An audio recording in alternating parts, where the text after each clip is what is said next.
Olá, eu sou o Luís Oliveira. Eu sou o Guilherme Marcelo e nós somos alunos de Física na Escola Secundária José Gomes Ferreira no ano letivo 2020-2021. Nosso projeto de Física para esse ano letivo é um autômato seguidor de linha, um line follower, e o nosso modelo chama-se ARM2, que é o que vai ser apresentado hoje. O chassi, sendo ele a base um line follower, foi uma das peças mais importantes durante a construção do nosso autómato.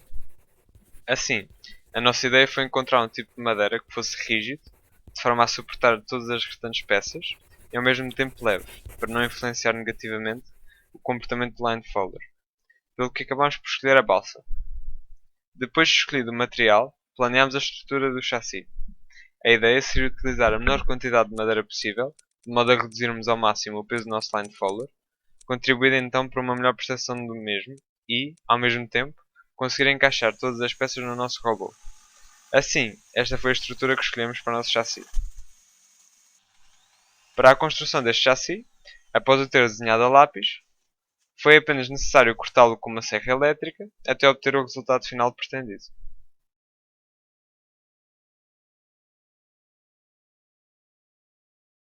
Para a construção do nosso line follower, usámos então duas rodas e os respectivos dois motores com um sistema de engrenagens, um driver de ponta H baseado no chip L298N, um Arduino Nano e o chassi previamente construído, o conjunto digital de sensores refletores, o modelo KTR8RC, uma pilha recarregável de íon lítio com uma voltagem de 9 volts, uma esfera metálica que serve como ponto de equilíbrio na parte frontal do nosso line follower, cabos jumper fêmea-fêmea e as respectivas ligações para a nossa pilha, e uma pistola de cola quente para fixarmos as peças no chassi.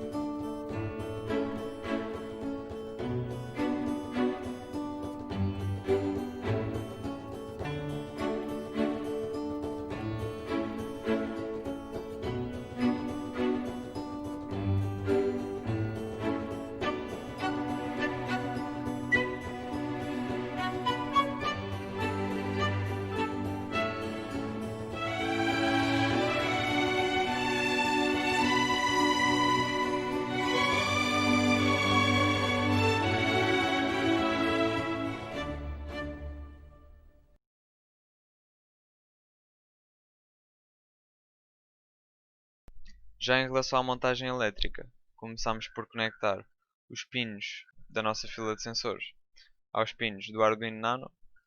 É importante realçar que o nosso sensor é digital, pelo que apenas devemos conectar aos pinos digitais do nosso Arduino.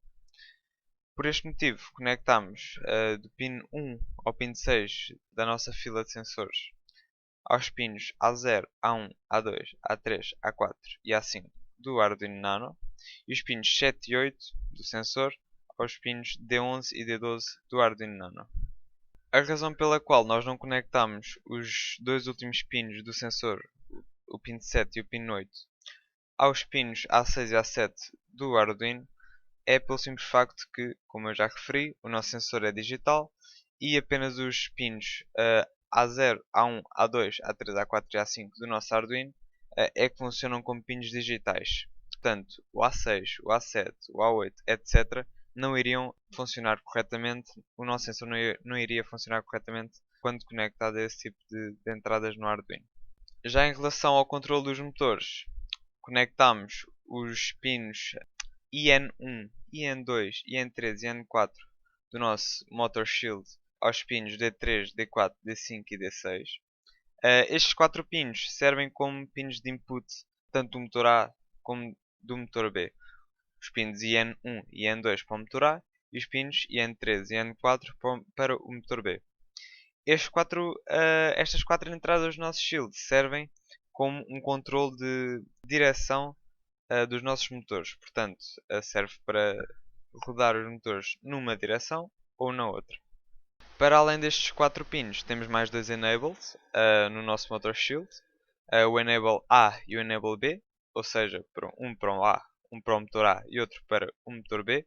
E estes dois pins, estas duas entradas servem como um controle de velocidade, ou seja, on-off, é como se fosse um on-off do nosso motor shield. E portanto conectamos às entradas D6 e D9 do nosso Arduino Nano. Depois de ligarmos os pins input do nosso motor shield, conectamos os pins de output. Estes pins de output são 4, 2 para o motor A e 2 para o motor B, e é aqui que eles vão ser diretamente conectados a cada motor. Portanto, o out 1 e o out 2 para um dos motores e o out 3, out 4 para o outro motor. Estes cabos depois terão que ser soldados diretamente no motor, onde há dois encaixezinhos para poder soldar de forma eficaz. Depois de já termos todos os nossos componentes, todas as nossas peças conectadas entre elas, temos que lhes dar energia de forma a elas começarem a trabalhar. Para isso, conectamos o negativo da nossa pilha de 9 volts ao ground do shield, do motor shield. Este negativo será então normalmente um cabo preto, e o cabo vermelho irá ser conectada à entrada VCC do motor shield. Esta entrada VCC serve para dar acima de 5 volts e distribuir essa voltagem, neste caso são 9 volts, para todo o resto dos componentes. Se ligássemos o nosso cabo, o positivo da pilha, ao cabo de 5 volts do motor shield, o que acontece é que nós apenas estaríamos a utilizar 5 dos 9 volts disponíveis da nossa pilha recarregável. O ground é então um cabo que tem que ser conectado em todos os componentes, e portanto, depois de estar conectado da pilha ao motor shield, iremos conectar o ground do motor shield ao Arduino e o ground do Arduino Nano para o sensor, de forma a termos um ground conectado em todos os componentes. Agora apenas nos resta conectar a corrente, dar corrente tanto ao Arduino como aos nossos sensores. O Arduino apenas necessita de 5 volts, pelo que vamos ligar a entrada de 5 volts do motor shield ao pin VIN do Arduino, e iremos ligar também o pin de 5 volts ao pin da corrente do sensor, que é o pin VCC. E assim temos todos os nossos cabos conectados, de forma a termos um line follower totalmente funcional. E basta-nos depois apenas inserir o nosso código, de forma a conseguir fazermos aquilo que queremos fazer com os nossos componentes e com o nosso carro.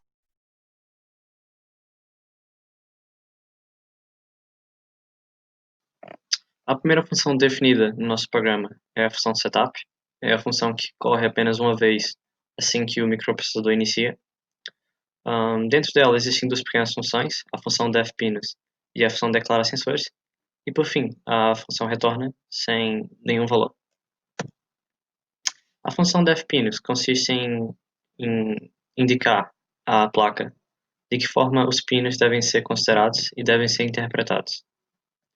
Na ligação entre o Arduino e o motor driver, o que acontece é que é a própria placa que envia informações para o motor driver. No caso da comunicação entre a placa Arduino e a placa integrada dos sensores, são os sensores que enviam informações para o Arduino. Nesse sentido, os pinos que estão ligados ao motor driver devem ser interpretados como pinos output, e os pinos que estão ligados aos sensores devem ser considerados como pinos input. A segunda função dentro da função setup é chamada calibrar sensores. A calibragem é um processo importante no sentido que aumenta a capacidade que nosso robô tem de se adaptar ao meio. Funciona da seguinte forma: ele utiliza o mínimo valor que cada sensor consegue ler e o máximo para definir uma escala. E é a partir dessa escala que ele considera as leituras.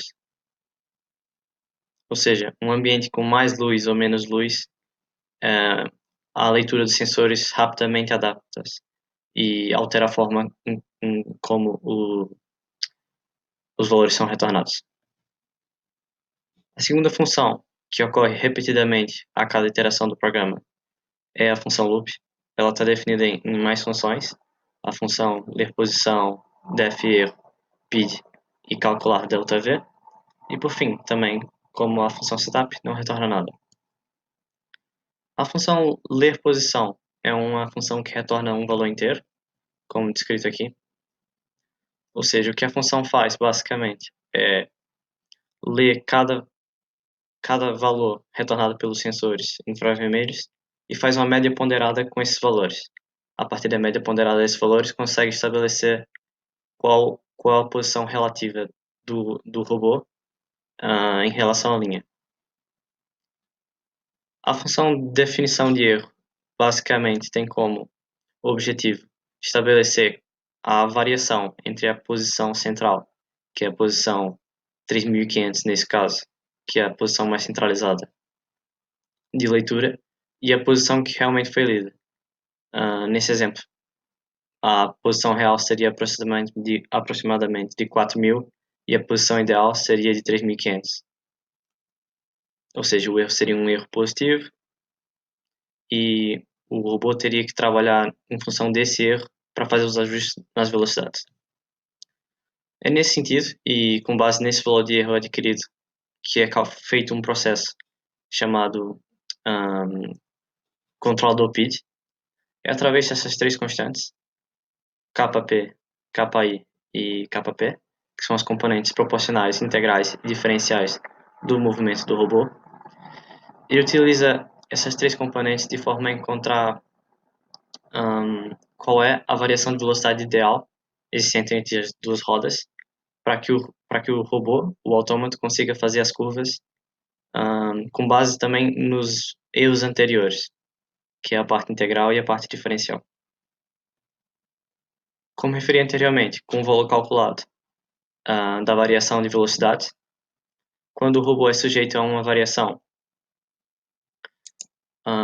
com um erro que é longe de zero, ou seja, a posição real é por volta mais para a direita e a posição ideal é mais centralizada.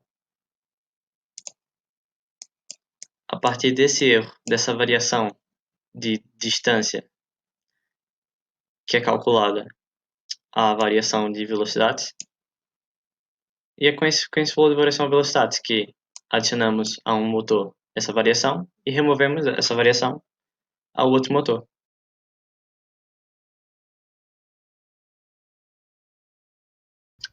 Como conclusão, poderemos dizer que o projeto foi longo e trabalhoso, pelo que teria sido uma grande ajuda a ter um vídeo de explicação e orientação como o nosso durante a fase inicial deste trabalho, com o intuito de nos orientar e ajudar a aprofundar mais detalhadamente aquilo que é o nosso line follower e de forma a conseguir pô-lo a funcionar corretamente.